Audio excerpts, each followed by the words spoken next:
Hello, people. Welcome to the Gun Room. We're trying to make the best out of it. It's very hard, as you probably understand yourselves. Jay, Mitch, how you doing? Let's start with Jay first. How are you, mate? Yeah, all good, all good. Disappointed, but yeah, trucking along. Yeah, as I said to you earlier on, we'll go through the goals. We won't really get too involved with the match because it's the second one on the bounce, so we don't really want to go there. Mitch, anything exciting happening in your life? Let's hear the bit that you just told me about and no one's privy to. I have something exciting coming up that I'll be publishing with Pain in the Arsenal with a player who played for Arsenal in the 80s and 90s, which is very exciting. Are you just going to be cagey, or do we get a clue? Yeah, no, I'm gonna be cagey because I don't have it for sure yet, so I don't want to have to answer for it later if I'm too spot on about it. Yeah, you're just as well to do that. As I said, we'll talk about the match briefly. I don't intend to dwell on it too much because I haven't, like you, I haven't got over it. Instead, I want to focus on the reasons for why. There was a massive knee-jerk reaction on social media afterwards and on some podcasts, but I won't bother naming the podcast in particular. But I was thinking to myself, it's a seasoned podcast, it's a seasoned podcaster, and I was thinking, where's the objectivity? You know, there's still 8 games left, as we'll touch on. There's plenty to play for, and it was all very depressing. So 2 defeats in a row, one away to Palace, the other to Brighton. 8 games left. 8 games without a win, Brighton. 9 games without a goal. Was this loss worse than the Palace defeat, Jay? Was it worse? Yeah, you'd have to say it was worse. It was at home. I think both the defeats were unexpected, right? I don't think we were expecting to slip up in both the games. I think most of us saw the Brighton game as a pretty good, a decent team to play against after a bad defeat, right? You know, they were struggling, but we never got going, did we? It was just it was really, really poor.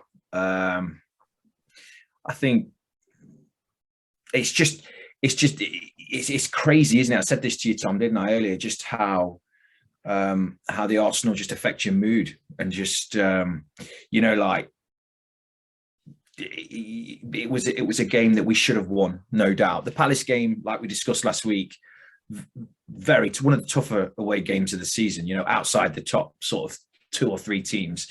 Brighton at home, you know, they're a good side and they've got good players, but I still expected us to beat them. And it was a surprise. The performance was a surprise. Our lack of urgency was a surprise, which I'm sure we'll get into later on. But yeah, really disappointed after that. And all the old worries come back, don't they? All the old sort of doubts that you have about, excuse me, certain areas of the team. They all creep back in after quite a weak, toothless performance. So yeah, well, disappointed. We'll do the run through the team in a minute, and we'll run through all the stats and all that sort of thing. Mitch, let's go to you. You still feeling as sick as we are about it? Weirdly, I was at the game, so it was a little bit of a different feel than it was the first time I was at a match because we won 2-0 at Brighton or against Brentford the first time I was at a match. And so it was a way different energy, obviously, coming out of a loss. But I was weirdly less disappointed than I was like coming out of a lot of different games. It may have just been because the energy was a lot higher at the end of the game, so I was kind of feeding off of that. Like especially after the Odegaard goal is like the loudest the stadium was, despite having the fewest fans at that part of the game. And so there was like that chance that we might be able to snatch something out of the game, despite not playing well for most of it. And I came out of the game like not feeling awful, like after the Palace game, I'm like, oh, I'm not checking Twitter for the rest of the night. Like, oh, that was awful. And then like after the Brighton game, I was like, yeah, that wasn't great, but like, you know, not the end of the world. So I do think it was a worse loss than the Palace game. but weirdly, I didn't feel it as much. Let's look at the stats. Arsenal 65% possession, Brighton 35%, shots 20 for Arsenal. Didn't feel like that. 8 for Brighton. Shots on target, 4 for Arsenal, 3 for Brighton. Corners 11 for the Gunners and 2 for Brighton. Fouls 12. This is where it gets interesting. Quite a chewy old fouling match. 12 for Arsenal, 19 for Brighton. As I say, let's have a look at the team selection. It was Ramsdale, Cedric Suarez, White, Gabriel, Xhaka, Odegaard, Sambi Lokonga, Saka, Smith Rowe, Martinelli, and Lacazette. Jay, how did you feel when you saw that team sheet? I felt Any all alarm right. bells?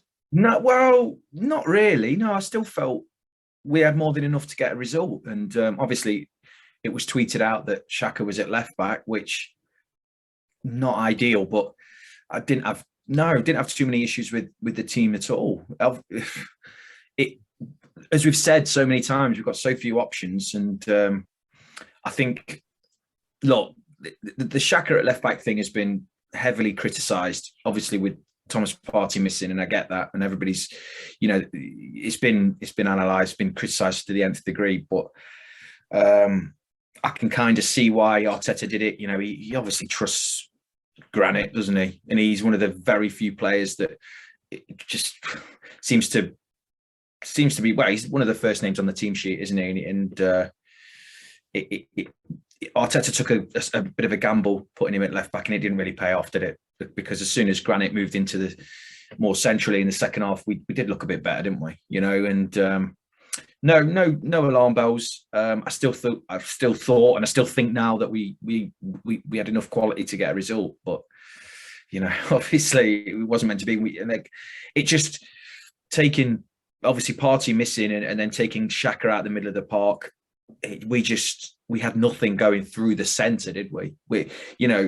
Lokonga hasn't played for so long, and he was attempting to drive forward like Tom Partey. There was a few occasions where, especially in the second half, managed to get through, but we just had no penetration through the middle, did we? Practically all through the game, and but no alarm bells. What about you, Mitch? What would you have changed with that side, looking at it as it was? I was kind of excited. Like I don't like Xhaka at left back. I don't think he's a bad left back, to be fair.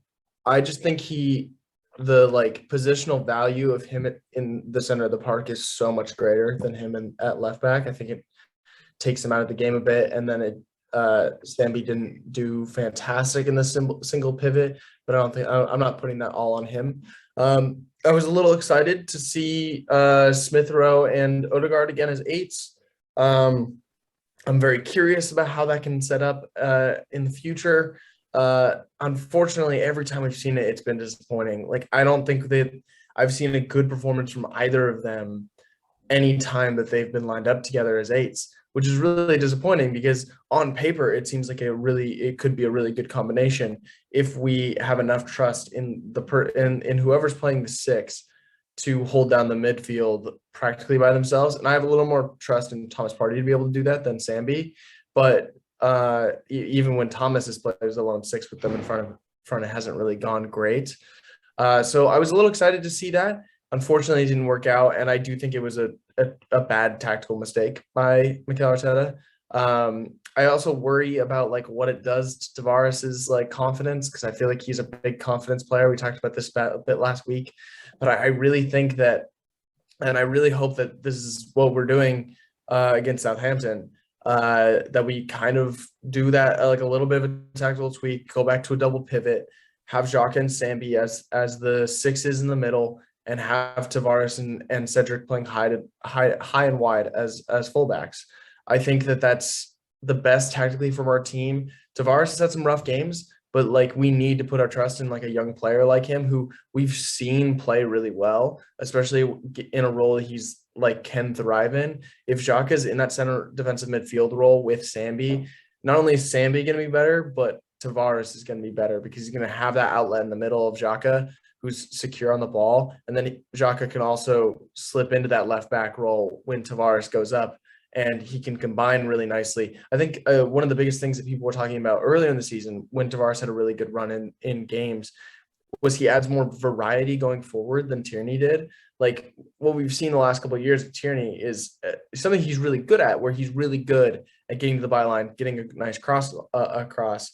But Tavares was a little bit more had more variety in what he was doing. He maybe would cut inside a little bit more and had more creative ways to try to penetrate defenses. And I think by giving by having the defensive support rely more on Xhaka from midfield, it'll give Tavares more license to go forward, which is where he thrives. He needs to improve defensively, without a doubt. That's something he needs to get better in his game, but there needs to be trust in him. We signed him to be Tierney's backup. We need Tierney's backup right now.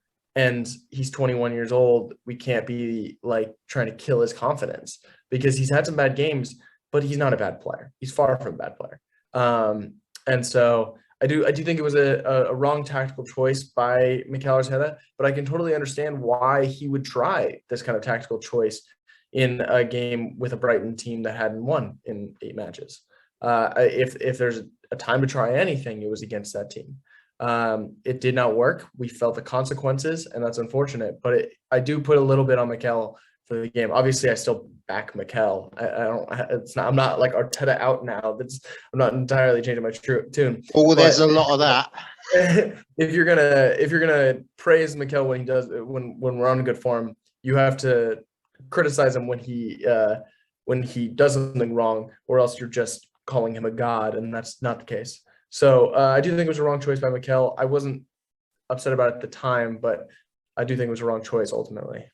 Right, let's bring objectivity into the lives of Arsenal supporters, because I said to someone, the reason we don't do a podcast straight afterwards is that sometimes it's a bit emotional, isn't it? And you can't really get the facts on the table. You're so upset about the game, and it was a stinker. It was a howler. It was awful. And there were extenuating circumstances, though, because if you look at it, you got Tierney missing. You got Tomiyasu missing, and you got Partey missing. And then when you put those back in the side, it seems strong. There's that strength. You feel confident. But when you've got these other bit part players or, mate dues, it doesn't feel that strong. We are missing fundamental players at a crucial point of the season. And some people don't get it. Jay. Yeah, this was always going to happen with having such a thin squad. We were going to hit this rough patch after January at some point, weren't we? Not strengthening. We were going to hit this. We all knew that. We all knew, with such a young squad, we were going to hit the occasional sort of, difficult performance. We're going to also experience, a few injuries. It's just a shame that both of our fullbacks, our first choice fullbacks, are out, and our best midfielders out. We do have, I wouldn't say strength, but in other areas of the pitch, we'd be able to cope with, let's say, God forbid, Bukayo Saka gets injured, we can play Pepe. We haven't got the same, sort of level of quality, have we, in the 3 positions that we're missing, and it is massively affecting us. Saying that, could we have done more in January? That's an argument that a lot of people have been sort of throwing out on social media. You sure you haven't seen the emails? Could we have strengthened more? And that's an argument I think we all wanted us to. Obviously, you only want to strengthen your squad with players that actually improve things, but for me, there were definitely areas that we could have improved on, and the squad just looks absolutely paper thin now, doesn't it? And I agree with Mitch. Like Nuno does have to come in. We need that balance to the defense. We need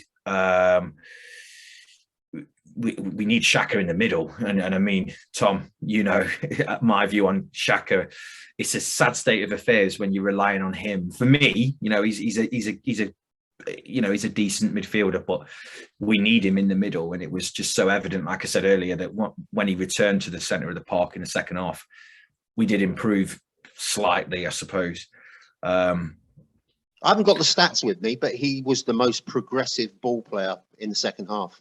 That doesn't surprise me. So we yeah, got but these... I mean, you're playing a game. I don't know. This was a Brighton side, like we said, it haven't won for God knows how many games, and they must have. I mean, I think me and Mitch were talking about this on Twitter. We're so predictable. When we lose Thomas Partey, we lose that ability to pick the ball up in certain areas of, say, the deep line midfield role or the central area of the pitch, and be able to break through with the ball and be able to carry the ball out and bring the wide men in. When you lose that, we just seem to get slower, right? Our play slows down and it goes back and it goes sideways and it goes into Xhaka. I'm not saying he's certainly not to blame for, well, he's just part of the team, but he's certainly not to blame for the bad performance. But it was just slow and we became predictable. And we've got to find a way to maybe be less predictable against Southampton, because I think we're just so easy to defend against and we're so easy to set up against. Brighton must have just saw us, after the first 10 minutes, you could see that we weren't at the races, and they just jumped on that, didn't they? And they've got certain players in certain areas that were quick, and they just look, they just had a field day in certain parts of the field. And it was a tough watch. I don't know. It's I can understand certain parts of social media where people are concerned about, I wouldn't say where our next win's coming from, because that's just too crazy. But with the running that we've got, Southampton, we need to see a reaction, don't we, against Southampton? There has to be. We can't go into this with the same. I'd like to see from Mikel just something a little bit different, where he's looked at the performance on what day was it now? Saturday, Sunday, whenever it was, Saturday. And he's looked at the Palace game, he's looked at the Brighton game, and he's seen that maybe we do need to bring in Nuno, and we've got to abandon this Granit Xhaka trial at left back, or like Mitch said, he needs to play in the position he was brought in to play, and we need to try maybe something different up front. And leave Granit in the middle. I don't know what you guys think. Tactically as well, in the last two games, Ben White hasn't been able, and Gabriel as well, haven't been able to get forward to bring that ball out to their full potential, especially Ben White. He is a baller. He can get you up the field.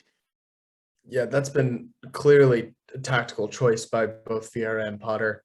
I mean, no one knows better than Graham Potter in the Premier League what Ben White can do on the ball. So it was not a mistake that we did not see Ben White on the ball very much, being able to bring it forward. That was clearly a tactical choice by Brighton and by Crystal Palace. Crystal Palace always press high. That's kind of how they've played. And Brighton definitely pressed Ben White. They didn't let him have that much space to run into, and it was definitely a good choice to be. Like as a fan, you kind of feel the energy a lot, like when you're at the stadium.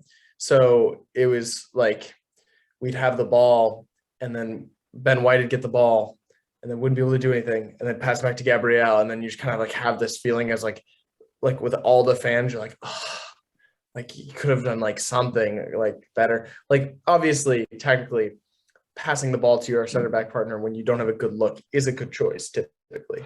But like when you're already down as a fan, you get kind of restless. You're like, do we have the patience for this kind of thing? And Brighton did a really good job of kind of shutting that down, shutting the variability down with Ben White. Jay, what you got on your television? What match have you got playing in the background? We have Real Madrid v Chelsea.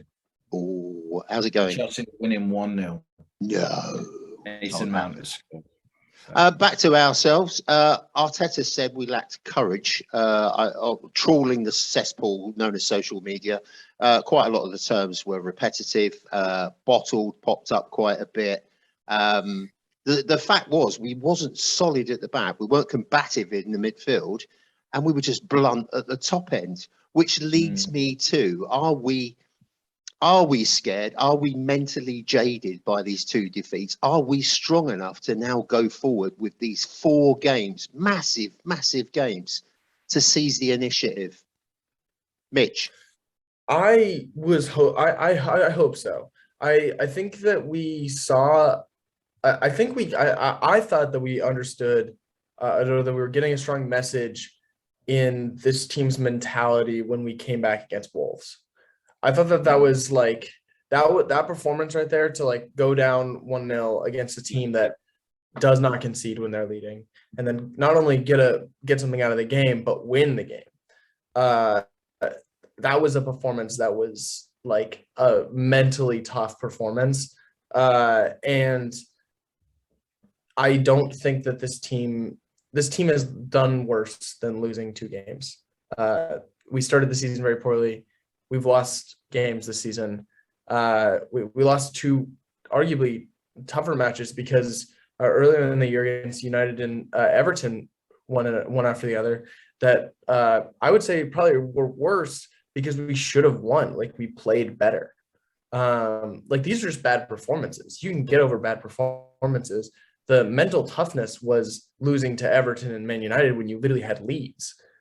These were just bad performances. I don't think that I don't think this is.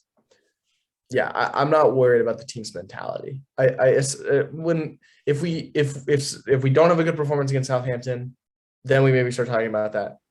But as of right now, I do not think that it's the mentality that's letting us down. I think it's just poor performances. We're losing key players. We need to adapt and overcome that if we're going to make top 4. Jay, on the surface of it, it makes the United and Spurs game incredibly more difficult, doesn't it? We've got our next 4 away games. Our next 4 games. 3 of them are away, 1 are at home. So the pressure is really on, isn't it? And with Spurs just nipping in front of us, it tends to make everything more dreadful, doesn't it?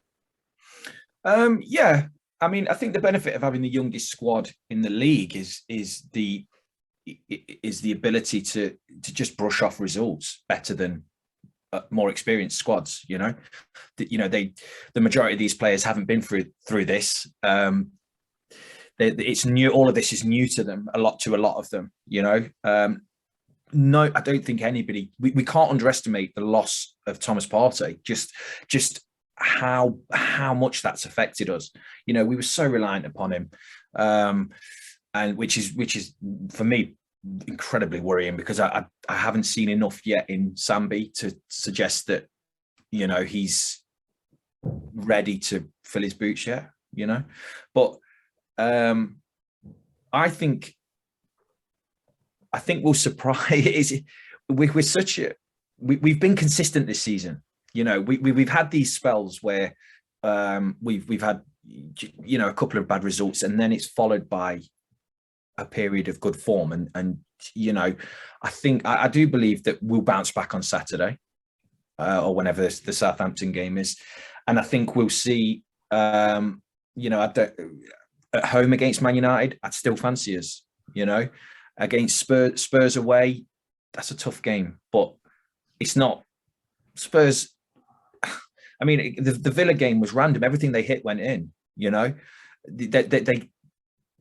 They're hitting some form, but they're also incredibly fortunate in these games. And it's a tough game away at Spurs, but it's not beyond us. I just think Mikel has to find a set team, like we discussed earlier, a balance, get as much balance as we can in the side, and just stick with it.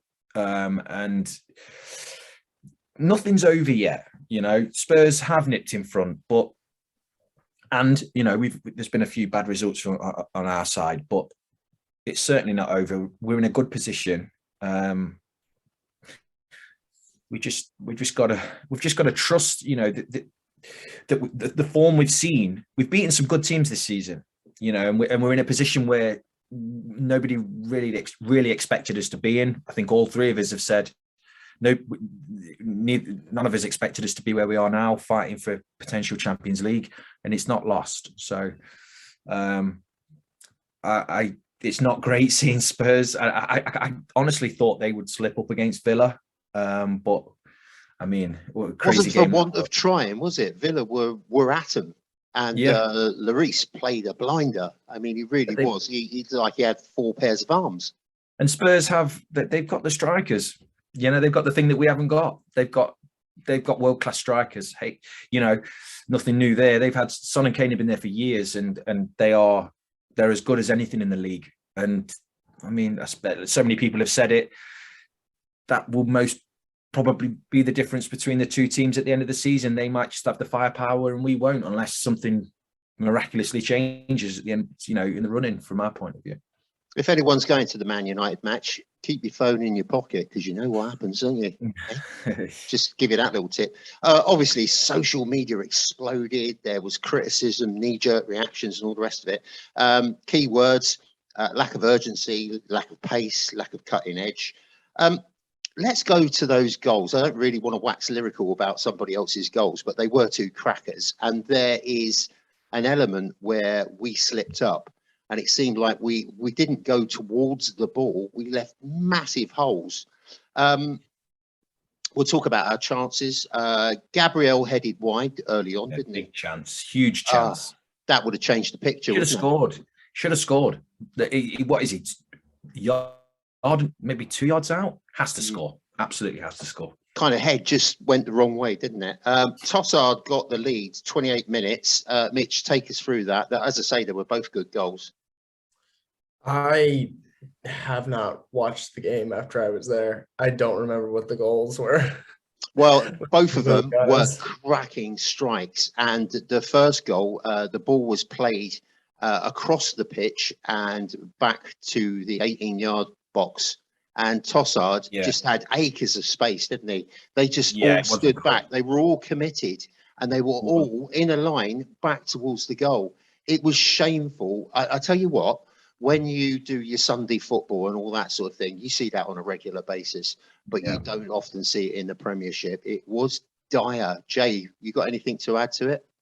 Yeah, it was. I mean, it was no surprise that the problem came down Xhaka's side, you know, and when it was cut back, I mean, Trossard was on his own, wasn't he? There was no one within.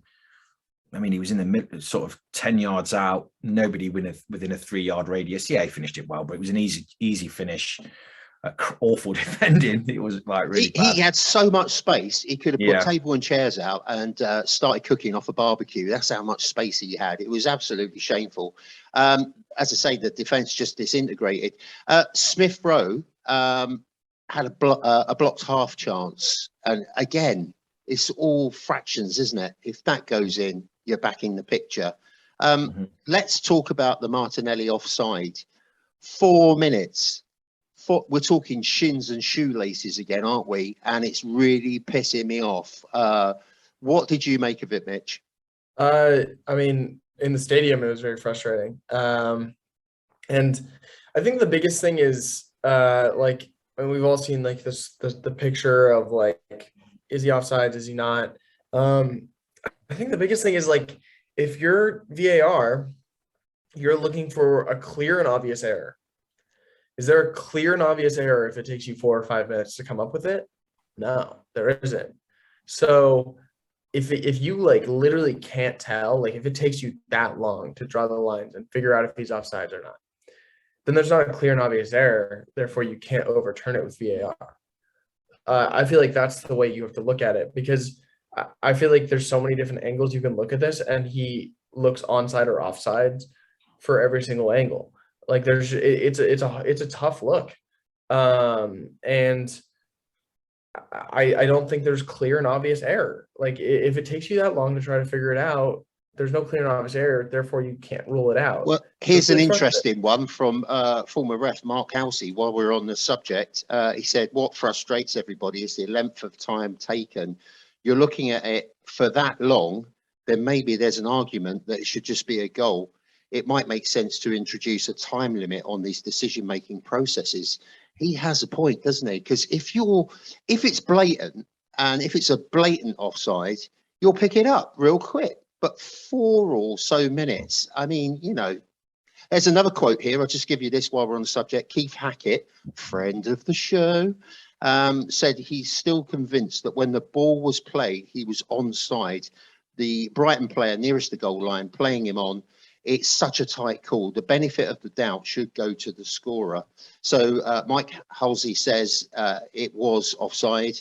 Keith Hackett, really experienced referee from yesteryear, he says the benefit of doubt should have gone to the scorer. Anything else to add to it? Because I looked at it a few times and I was like, I can't see it. At the time, I thought it was a really, really bad decision. At no point, I know Mitch said he hasn't watched it back, but at no point when they were showing the replays, did it ever show that he was clearly offside? It was never shown. It's a tough one, but at the end of the day, it took that long for the VAR to overrule the referee when there was no lines drawn on the screen. There was nothing to show definitively that Martinelli was offside, and I thought it was a really, really bad decision. And it does also, these things always happen to us, don't they? They always happen to the Arsenal. They just seem to, and they never seem to even out. I just thought it was a really, really, really bad decision. But again, it's the timing, isn't it, Jay? Because if we had gone in 1-1, this is it. This is what I was about to say. We absolutely stunk the place out for 45 minutes. Deserved to be behind. But we know, all three of us know, that football, you don't always get what you deserve. So we should have gone in 1-1, and it was a crap decision. It really was a bad decision, really bad. Let's get on to the second half. It was better, but it wasn't by much, was it? The defence was half asleep and pulled hither and dither at times. Mwepu, after 66 minutes. Jay, what can you tell us about that goal? Another spanker, and another one where we sat back and didn't pick up the pace. Yeah, Brighton were attacking down the left-hand side, and I can't remember which player it is, broke through. It was like a 1-2, I think, and he cut it back, and it was a great finish. I thought at the time, should Ramsdale had done a little bit better. I thought maybe he could have saved it, but he did hit it well. Finished it in the bottom corner. God, it was low and hard. Game wasn't over. It must have come through a crowd of bodies, and he must have got the last glimpse of it. And we'd had even up to that point, we hadn't really tested their goal, had we? It was just, we deserved to be 2 down, and it was just game over. I never thought we were going to come back. So yeah, it was a good finish. He's a good player, that Mwepu. He seems to be a pretty decent player, and he played well on the day. So yeah, just let's talk about something cheery, because there was a couple of efforts that were amazingly cheery. Let's put the smile back on. Lokonga released a real belter. I mean, real purpose, powering forward, proper unleashed it, and then you had Nketiah involved in hitting the woodwork. He's our woodwork specialist, isn't he? Now he should have his own classes. Hit the woodwork twice. And then we got our sort of consolation prize, Odegaard. Awesome goal, a bit of a deflection off Welbeck. Mitch, what did you see? Take us through it. Just an awesome goal that I unfortunately haven't seen all over my Twitter timeline because we lost the game. I haven't seen it after I saw it live because no one has been posting about it, because what is there to celebrate? Because it didn't actually matter. It put life back into the stadium, which was fun. I at the very least got 10 minutes of a stadium that was amped and wanting and cheering on Arsenal, because I felt like the entire stadium was kind of lethargic from the beginning, from kickoff. There wasn't the same energy that I did it feel nervous, Mitch? Did it feel like there was anxiety? No, I don't think it felt nervous. We do suffer from that. I think it was more lethargic. I think it was less nervous, more lethargic. I don't know. My seat was different. The first time I went, I was right behind one of the goals, so I was in a standing section. So I feel like I may have just felt more involved in the game, and where I was in the upper deck, we're sitting less involved in the game. But I feel like the stadium as a whole was quieter. I feel like there was times before Brighton even scored that the away section was louder than the rest of the stadium, which is just not what you want to hear. I feel like typically the Emirates has been really loud this season.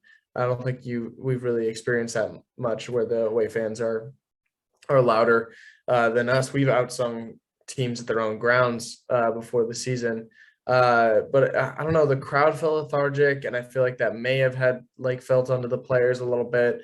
But I mean, I'm not blaming the crowd for a loss, but it was a great Odegaard goal. Bummer that that'd be a low blow, wouldn't it? Blaming the old crowd. Yeah, I'm gonna blame myself for that loss. That was on me, guys.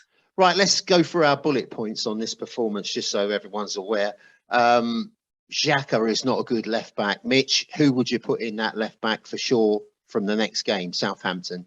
Tavares, 100%. And I don't think Xhaka is a bad left back, but I think he's a way better center midfielder. And the hurt of not having him there and having him at left back instead just hurts us as a whole. Yeah, agree with that. Time to rest Lacazette. I mean, he was pretty anonymous from what I saw. Nketiah knocking on the door in that performance. I mean, even though it pains me. You know, that header was superb. You know, that goes in, and it's one of the goals of the season. You know, and we're back in the game. You know, but the thing about Lacazette that I think we all liked was when he came back into the team. You know, he looked fired up. He was holding the ball up. He was affecting games in a positive way. He really isn't doing that at the moment. You know, I mean, anybody at any level that's played football at any level has played with players that run around a lot, looking busy, but don't actually do anything. You know, he's running around at the moment, and what really frustrates me about him is how deep he drops. You know, he's dropping deeper and deeper and deeper and deeper until I'm sure on Mwepu's goal, he was in the Arsenal box. You know, he's our striker, he's our centre forward. We need him further forward, but he's dropping deeper because he knows in himself that he's not affecting games. So he's coming in, he's trying to find the ball, he's trying to do what he thinks the fans and the manager wants him to do. But you're not telling me that Mikel wants him to drop that deep. I'm not going to believe that. You know, we need to see something different. We have to see something. If we persist with somebody who doesn't shoot, he doesn't create anything, and he just looks he looks lost at this level at the moment. And I personally, and I mean, I know me and Mitch were chatting about this the other day on Twitter, just need to see something different, whether that's Martinelli up front, whether it's Eddie, who, to be fair to him, has done well. Like I said to you before, I'm not totally convinced by him, but at the end of the day, he's the last few cameo performances that he's put in, he's done really well, and he's created chances, and he's taken shots, and he's hit the crossbar, and he's looked like scoring. That, you know, I think a lot of people want to see Martinelli down the middle, even Pepe, maybe, I don't know. But I just think, like I said earlier, I just think we need to become a little bit less predictable, and with Lacazette up front, you know, these defenders must love it. You know, they must love defending against him. The fact that ultimately he's not going to push the defenders back. He drops so deep that they just have the freedom just to bully him. And he looks so lightweight, doesn't he? And I mean, this isn't an attack on Lacazette. I just think he could do with a little bit of a period out of the team, you know, because at the moment he looks too comfortable. I don't know, he's very frustrating. And ultimately, if we're going to get into Europe, you know, hopefully it's the Champions League, but if it's not, we're going to need our strikers to start scoring, because the goals we can't always rely on the younger kids, can we? You know, he's our main striker at the moment, and we need him to start delivering. But at the minute, I'd take him out of the team. I'd either go with Martinelli or Eddie up front. He's probably going to go with Eddie. But I mean, against Southampton, if we see Lacazette and we don't get a result, it's another thing to attack Arteta about. We've got various problems to solve, that's for sure. And Mikel's probably going to have a really big period of sitting down and trying to plan out where he can find some impetus from, really. Say we go into the Southampton game and we get a couple of goals, we're in a healthy position, we look like we've got control of the game. Is there a case to be had for starting to bleed some more of these youngsters, Amari Hutchinson, Miguel Aziz, or do you think it's too much too soon? Mitch? Shaking away, baby. I think we're too reliant on our academy as it is. Like Smith Rowe and Saka have been absolute keys in our starting lineup, obviously, in their hale end. But I mean, I don't. As much as I would love to see Amari Hutchinson come into the team sooner rather than later, because that kid's going to be a star. He is so good, and I love Miguel Aziz. I don't think any of them are ready. I think they're just filling bodies on the bench right now. I don't think there's many game states in which they will get introduced into a Premier League match right now. I think a really desperate time would have to be like El Neni and Sambi, and just every midfielder ahead of Aziz has to pull a hammy and warm up for Aziz to be considered as first sub for any position, or same with Hutchinson. Like, as much as I'd love to see these guys, like Charlie Patino, super talented player, scored in his debut against Sunderland, really awesome. Did not have a good time against Nottingham Forest in that loss. I don't think it would be smart long term or short term to put these youngsters in throw them into the Premier League fire. Unless we're up like 5-6-0, which I don't see us scoring that many goals in one game anytime soon, with the production we're getting out of our forwards. So I don't think it's a good idea. I think that they need a season or two. I mean, one bright side, if we don't make Champions League, is that we can see those players in the group stage of the Europa League. You can't really say that as much with the group stages of the Champions League. But totally with the group stages of the Europa League, that's when like Saka got his debut. That's when Smith Rowe got to get some minutes. We're able to see Balogun and those kind of players during those Europa League group stages. So that's a silver lining if we do end up not making the Champions League. But I don't want to see them in Premier League matches. I mean, I do, but like I don't think it'd be a good idea. As much as I would love for our more academy guys to come into the team and start succeeding. I think it's down to the individual players as well, isn't it? Because Saka is a different kettle of fish. I mean, mentally, sure. Physically, he was able to be cut loose. Cesc Fabregas years ago, when did he make his debut? He was about 16, 17, wasn't he? They cut him loose and he excelled. So it really does depend on the individual, but as you say, it could burn that potential and kind of set them back a bit. Jay, who was your man of the match for Brighton? Because I don't think we merit one for Arsenal. No. Yeah, I thought Mwepu played well. He did play well. I thought, in a funny way, I thought, was it? I think it was Suma in the middle. You highlighted that there was was it 19 fouls?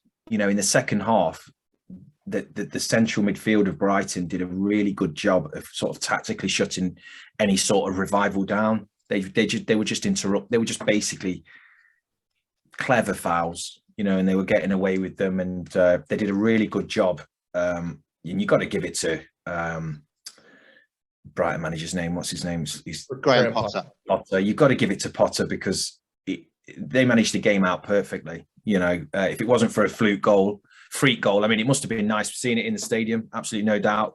And me and my son, we were watching it together, and we were like, "That's a great goal." But ultimately, without a fluke goal, we probably wouldn't have scored. And they shut us down. And I know it's not particularly difficult these days with the strikers we've got, but I thought the central midfield of Brighton were really good and it's the kind of thing that we've been pretty good at. Partey and Xhaka have been a really good positive part of this season. I was just quite impressed with Brighton from that point of view. But yeah, give it to him, Mwepu. His goal was good, and he was a live wire, wasn't he? He's quick, and he's a good player. They've got some good players, Brighton. They have. They've got some strong players. So I'll go with him. I totally agree with you, Mitch. Do you agree with that? Yeah, I think they were both really good. I thought Cucurella was also really good as the left back. I mean, we haven't heard much from Odegaard and Saka the last couple of games, and we know how dangerous they can be when they can really combine. I thought he was really good at shutting them down as well as going forward. He put some really nice balls in the box and combined really nicely. But yeah, I agree with everything Jay said. Yeah, I've got my notes here from Mwepu, assured and progressive, real, genuine quality. And he was everywhere, wasn't he? He was involved in most good things. 8 games left, 24 points to play for. As we said, those key games against United and Spurs, that could change the entire complexion of the battle for top 4. It's still doable, isn't it, Jay? Of course it is. Of course, so much more football to be played. Spurs are not the finished article. They've got a good manager, but look, if I'm going to clutch at some straws, you live in hope that their luck is running out, like that. That they're due a defeat. That they should have slipped up against Villa. It was, they've got 2 really superb strikers. Let's hope one or both of them get injured, and you live in hope that the Man United revival never happens. And because they look, as bad as we've been in the last 2 games. I mean, come on, United are in an absolutely dreadful state. I've got a good friend of mine who's a Man United fan, and he was saying that it looks like Ten Hag is going to accept the job. So maybe if it becomes public news that Ten Hag is taking the job next season, maybe, I don't know. It was confirmed by Ornstein today, and right. Okay, so maybe there'll be some kind of reaction from the United players. I don't know. You live in hope that that's not the case, but everything's still to play for. Absolutely. Like, look, it can all change. Yeah, from week to week. This is what this end of the season. This is precisely why young players at the moment, our youngsters, the Hutchinsons and the like, they won't be introduced because it's a pressure cooker. It's absolutely crazy from week to week.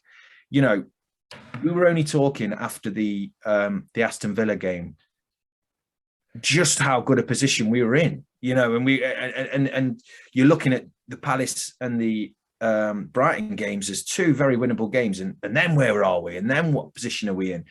And a week or so later, it's massively changed for us, and it's improved for Spurs. And there's going to be so many more twists and turns. I don't think it will just come down to the games against each other. I think because I don't think the Spurs and Man United are that good a side to win all their games. I think they're both inconsistent. Don't get me wrong, the Spurs game's going to be intense, but it wouldn't surprise me if we still did it. It wouldn't, because we've been consistent all season. I haven't given up. I mean, the post game against Brighton, the old fears come back, but that's just what we've been conditioned to feel like, isn't it? That when you slip up and again against the team that you on paper you should beat, it's like, where's the next win coming from? We're shit. We've got nothing. But look at the whole season. We've been consistent. We've got the youngest squad, and the benefit of having a young squad is the ability to recover quickly and get over adversity, right? Because they haven't been through it yet. They haven't experienced this disappointment, on a huge scale, the high level that we're at now. So definitely all to play for. In the stadium, like Mitch was alluding to, the nervousness or the anxiety that you might feel, that's probably going to remain, because we're in a position where we all want Champions League so much, don't we? We all want it, and you can kind of understand the stadium being a little bit anxious, but you live in hope that the lads can get over the line. Southampton's a winnable game, so we just start again, and let's just get behind him and just not pay attention to all the twats on bloody social media. We've just got to go for it now, haven't we? Until it's mathematically impossible, we've just got to just see it through every game. Right, we've got some emails. But first, Mitch, let me just ask you, you're still on board with Arteta and the side and everything, just to confirm for Joe Public out there? I'm sorry? Are you still on board with the project? The project? Oh, absolutely. Absolutely. There you go, just in case anyone's wondering. Right, we've got an email from John K. Quite an angry email. I'll leave out all the bleepy words. We need to get rid of Arteta. He's out of his depth, and it's people like you guys, us, that need to wake up and smell the coffee. Let's give Jay one. Wake up and smell the coffee, Jay. Look, how many times have we said it? You know, if you can't, if you haven't been able to see improvement this season, then I'm not really sure what you're watching. You know, there was a reset in the summer. You can see that there was the move away from wasting money on, you fading stars, you know, your ex-Chelseas or whatever, and a project was started, and the Cronkies backed Edu and Mikel, and we started something in the summer. And I mean, if you can't see that there's been improvement, then I really don't know what you're watching. There's going to be slip-ups. This is the youngest squad. How many times have we read on social media, or has it been said on the radio or on Sky Sports or whatever, that this is the youngest squad in the Premier League, and we've fielded the youngest squad all through the season? There's going to be slip-ups. You can't please everyone. There are going to be people like that. There are also those people that have never backed Mikel, that wanted Ancelotti, or wanted Mourinho, or wanted, didn't want to go for this young, this up and coming manager.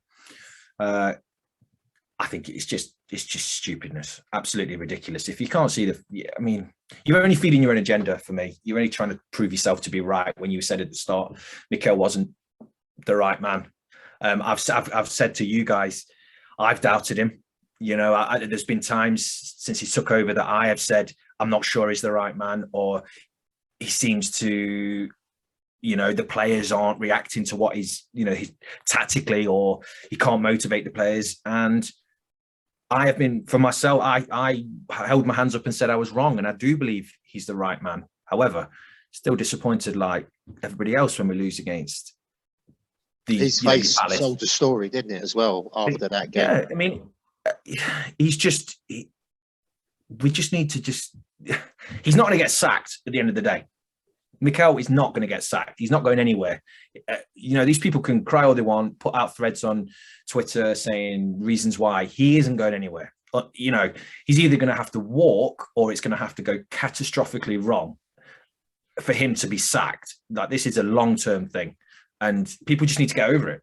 And ultimately, if we finish in the Champions League, I mean, if we get top 4 this season, there can be no more of this Arteta's not the right man. None of it. And I think even if we get in the Europa League, I think the majority of that rubbish just has to stop, because nobody expected us to be where we are. And we just need a reality check. Look at Man United. Look at United. They're just a shambles, and they've thrown so much money at that squad, and they've gone through the managers. It's got to be £1 billion, isn't it? They've chucked at that.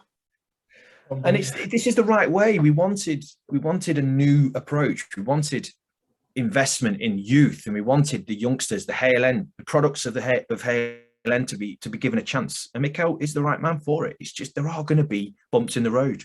It's just inevitable. Right, Julie's here. It's not Arteta's fault. The opposite side of the coin. The players are underperforming and need to take some responsibility. Agree with that, Mitch?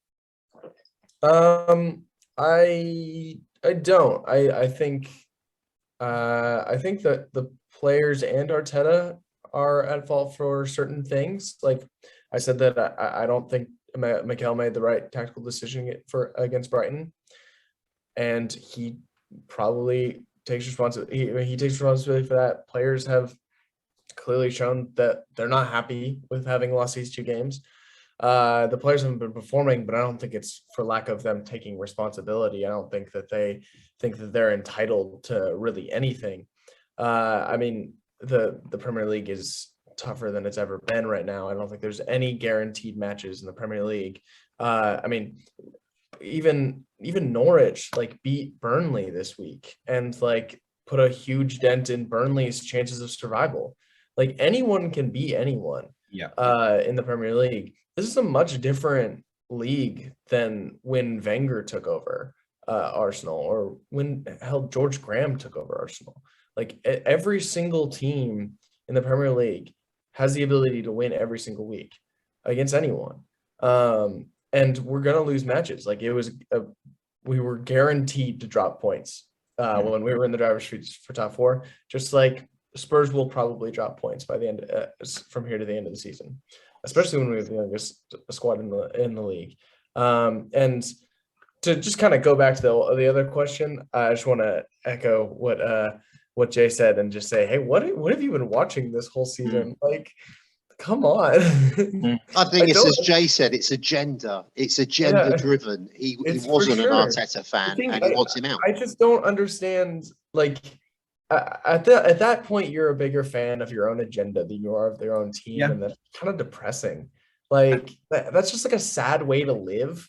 Like people that are like mad when we win and like happy when we lose, and it's like you're like, are you even an Arsenal fan if you're like wanting us to lose? So I mean, you're right.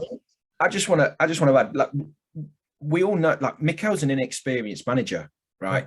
But we all know that, right? But let's say in a completely different world, God forbid, but it was Jose Mourinho that was managing Arsenal, and we were in the exact same position where we are now. I would not be here right now. I would have lost my interest entirely, and I'd stopped paying attention. A lot of these people on social media wouldn't be saying this. It's just because he's inexperienced, and it's an easy thing to criticize him about. Oh, he's not the right man, you know.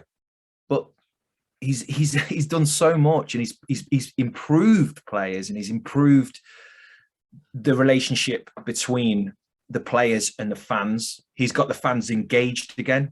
You know, we've said before, haven't we, just how, you know, before Mikel took over, the Emirates was a graveyard. It was just, you know, home and away, atmosphere was poor. There were so many players that you didn't really like, and he's changed all that, and he's changed the mentality, I think, of the club, and we're moving in the right direction. And I just think because he's inexperienced, it's just easy for people just to react when we lose by saying, "Oh, get him out," you know. Whereas if a more, you know, slightly more experienced manager was managing the team, and we were in the exact same position, they wouldn't be saying that. They'd be saying we're doing well and we're moving in the right direction. You know, what are we doing wrong, the three of us, where we have so many Arteta out people emailing us? Like, I think it's me, because I've sort of hooked up with various Arsenal supporters, and I've got the really supportive ones, the ones that say, you know, Arsenal till I die, win, lose or draw, and there's plenty of them, and there's a small percentage, but unfortunately we get the emails off the percentage because they want to hear what we say about it, or they want to hear their name, and I think it's very much they want to hear us promote their name. So John, you're sad, right? Okay, so we look forward to your next email, but you are sad. Probably sat there. I won't say what I was going to say. I've just self-edited what I was going to say. Right, the last of the emails. Unusual name, Stank B. Stank B. I don't know whether that's short for something or it's a real name. Edu and Kroenkes should hold their hands up. They fell short by a few crucial signings, and the failure to secure a top striker is starting to bite. Okay. Mitch. Who do we go back to January? Who do we sign? What striker do we sign? We didn't give Vlahovic. We did everything in our power that we possibly could give Vlahovic. He was the one signing that we deemed good enough to have spent that kind of money that was available in January. Who do we sign? You want Alvaro Morata? Do you think Alvaro Morata is going to be better than what Lacazette's providing right now? No, no, he's not. There's no way. We'd be Well, he's more getting angry, frustrated. Jay. Have you seen him? He's We'd be getting more angry. frustrated if it was Alvaro Morata. Apparently, we went in for Darwin Nunez. That was a good move to try to do that. Benfica didn't want to sell. All right, great. We attempted to do that. We weren't willing to pay 75 million for Alexander Isak. Probably a good choice. He hasn't scored much this season. We may be in the same boat and down 75 million. Like, I don't think that there was many good options. Like, yeah, could we have maybe brought in someone like Jovic from Real Madrid on loan? Yeah, maybe. But like there was not many. Like the January window is tough for purchases or anything. And it's kind of like this narrative that just doesn't really exist. Just to add to what Mitch just said, I think it's made work. Mikel could never have predicted Lacazette wasn't going to score or not even take a shot. You know, there's no chance. There's no way he would have thought our goals from a striking or centre forward position would have gone this downhill.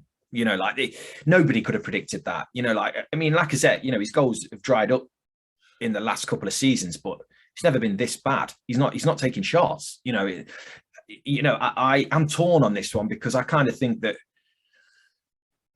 you can go and buy someone if you've got the cash. You're going to have to pay over the odds. You are going to do that. And obviously, if push, you know, we've got ourselves into a position where Champions League's a reality. If we go and get a striker, maybe that'll be the difference. And ultimately, hindsight, I know it's a wonderful thing and all of that, but it could cost us not having a striker. There was no sure things in the January window that we could have gotten at. Like, a lot of people can point at Alexander Isak. Yeah, we could have got him.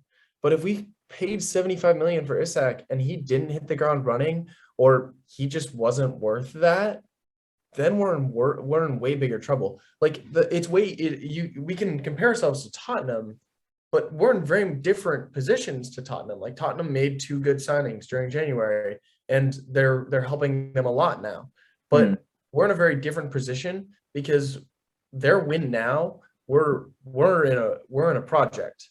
We don't need to panic buy in January because we might get top 4, because top 4 puts us ahead of schedule. We don't need to get top 4 this season for the progress for this project to have progressed. We didn't need to panic buy. Spurs needed to panic buy because Conte has never been in a job more than 3 years. Harry Kane wanted to leave last summer. You better prove that Harry Kane should stay longer than just this season. You better prove to Heung-min Son that he should stay at the club. You better prove to all of these players and to your own manager that you're willing to back them and that you have to do it this season. Arsenal didn't have to do that. We had the luxury to be able to not panic buy. Both of the Spurs signings seem to be working out for them in the short term. Does not mean that any purchase that we made during that window would have been a sure thing at all. There's no guarantees. Nobody could have foreseen just how badly Lacazette would have gone as well. Absolutely that as well. Like, if there was a player, like, let's say Brentford were willing to move on from Tony in January, that's a signing that I think that we could, like, potentially would have thought about maybe overpaying, because that's a Premier League striker moving to a Premier League club. There was one Premier League striker that moved clubs. It was Chris Wood. Do we think Chris Wood is the striker to get us to the Champions League? No, he wasn't. Is he an upgrade for what Newcastle had? Yeah, but like, he's not gonna be an upgrade over what Arsenal had. So there was no options that were going to be any sort of guarantee, and there's also no predicting that Lacazette would be this poor of a level. I'm interested to see what we do with the striker position from here forward. I'd love to see Eddie start this weekend. I'd love to see Martinelli. I don't think we will. I think every fan wants to see Martinelli at striker. I don't think we see Martinelli at striker. I just don't think that happens anytime soon. I think with that performance last game out, Nketiah has virtually prized that door open. He's got his leg through there. I am going to stick my head on the block and say that he's going to start next time out, just to add a new dimension, some legs, some speed, some energy, because at that top end, You've got the side sorted out. You've got the flanks. You've got Martinelli. You've got Saka. But Lacazette, again, as Jay said, too deep. And if the ball is played in front of him, he hasn't got the legs to get there. So I'm for Nketiah starting, although I'm not a big fan. I think we need something different. We need a bit of a shake-up. And he has done really well the last couple of games. Lads, we've got a couple of bits just before we go. It's transfer rumours in 6 words or less. I know you love this bit. And by the way, John, you're still sad. I just thought I'd throw that in again. Wait, real quick, I have something to say. Hey, John, you're sad. Right, you can go. So I might get a shirt with John, you're sad on it. That might be good. That'll bump up the listening and viewing figures, won't it? Gabriel to Barcelona, Jay. Sniffing around, quite interested. No.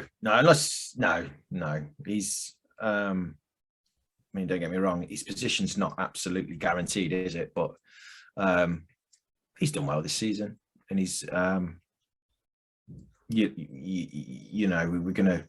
we invested a lot of money in him a little while back, and he's part of the project, isn't he? And when Saliba comes back next season, it'll be Gabriel, Saliba, and Ben White, challenging, and gives us good depth at centre half. Can Barcelona even afford him? I mean, they're hemorrhaging money like it's going out of fashion. They're about £1 billion in debt, aren't they? Not anymore, apparently, because they're linked with everyone. But my thoughts on this is, for the right price, I think most players in the squad have a price.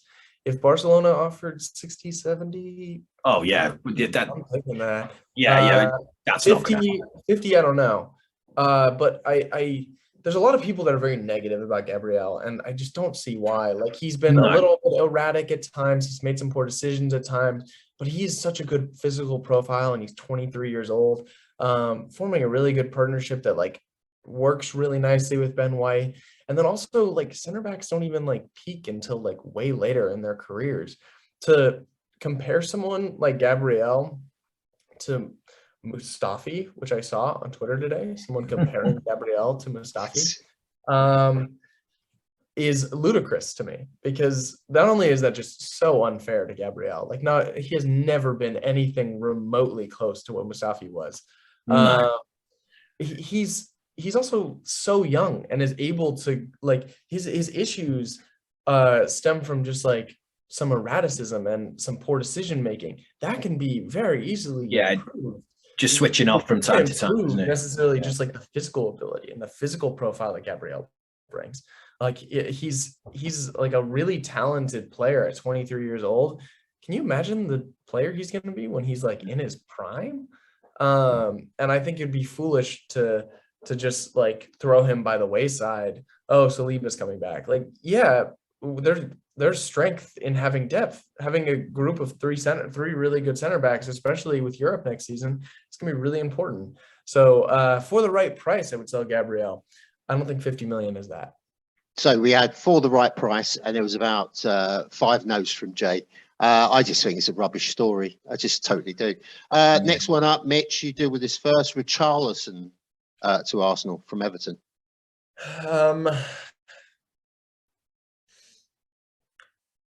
I'd rather have the other Everton striker. I'd rather have Calvert-Lewin probably if I had to have an Everton striker. But Really? neither of them were my first choice for a striker. However, if Everton go down, I would be happy to just go in for a bunch of cheap prices for some talented players. What about you, Jay? What's your 6 words or less on Richarlison? At the right price. Yeah, he's a good player, but I wouldn't want to pay too much for him. He's decent. Like he's proved that he can play and be consistent in the Premier League. But you wouldn't want to pay too much for him, because he's not exactly what we need, is he? He's more like a wide man, and we've got plenty of them. He's decent though. Don't get me wrong. If it happened, I'd be pleased, but only if we got him on the cheap. Right, this one to both of you. Eden Zamata from Olympiacos. I need you to stop making up players. You'd say never heard of him. Yeah, well, I did get you here because it's. I'm not gonna. You've been playing Football Manager. I'm not gonna pretend I know who he is, because when I do, and maybe I will at some point, he's gonna be a fake player, and that's when you're gonna get me.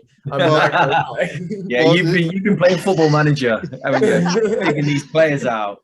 Listen to the name again. 40, and he's like, "Oh, here's a player I'm gonna link in our next podcast episode." Listen to the name again. Eden Zamata. He doesn't matter. Olympiacos. I tried to catch you out. It didn't work. Right. We Let's did. go! Yes. He's beat me. Right. We've got one more bit left. I got an email saying there are 3 traitors from previous years, and they've sent me a list of 3 traitors that they see in their opinion. Adebayor, Ashley Cole, and Robin van Persie. Which one of those 3 would you put into the current Arsenal side, and why? Van Persie, because we need a striker, and he was really good. Yeah, I'll go with that. Yeah, see, I never have Ashley Cole back. Never in a million years. Can you? What? Even though we're a bit thin on the left. No, thanks. Rather have Andre Santos. No chance. We do need the goals. Van Persie, for all his faults and his warts and everything else, at least he brought the goals to us. And the shame was when he left us to go to United, he'd been injured we had one good season out of him, haven't we, really? And he buggered off over there and won the Premier League. Right then, that is us for now. Let's have a little bit of a look forward to the Southampton game and have some predictions. Let's try and rein it back, because our predictions have been nothing short of shit, have they really? Jay, what's your prediction? Go easy. Go back to your half full, half empty thing. I think we're going to, like I said earlier, I think we're going to see a reaction. Just got to win, and we've just got to try and find a win, haven't we? Just got to try and get 3 points somehow. They've just been smashed, haven't they, by Chelsea? So I don't know. 2-1 win. Not going to be pretty. Just maybe just scrape a win. Fingers crossed. Mitch. Once again, it's a tough match, tough away match. They're a good team despite what happened last week. And there's a reason I don't do predictions, and it's because I'm so biased. I'm not like you can ask me for a prediction from now to the end of the season, and every single time I'm gonna say we're gonna win, despite the fact that that's not true. I'm never gonna come onto this podcast and be like, unless we get in a run of bad form bad enough where I'm like the month of November last season depressed about Arsenal. I'm never going to predict a loss. That's just You've said this before, though, Tom. This is the youth talking. This is somebody who hasn't been scarred time after time after time, year after year. Bitter disappointment of being let down. It's the same reason I don't gamble. It's because especially I would never do a sports gamble on a team I'm a fan of, because I'm never going to, if I bet against my team, then I'm rooting against my own team, and I'm not going to do that. But I'm also never going to bet against my own team, because I always think we're going to win. So I'm just too biased to do anything like this. Right, Mitch, get off that fence. It must be sticking in your ass by now. What are you going to go for? 7-0 win. 7-0 win. Very ambitious. I will go for just the bare minimum. I'll settle for 1-0, and I don't care if it goes off someone's shin, arse, or ear. Nice. That's it from us. Thanks, chaps. Once again, let's hopefully get it on for the next one, and we'll turn over a really good result. Thanks for your efforts, your input, and everything else, and I'll see you on the next one. You're sad, John. Yeah, John, you are mega sad, and we've all said that. He's going to be in touch. Bet your life. John's a dado. #. See you later.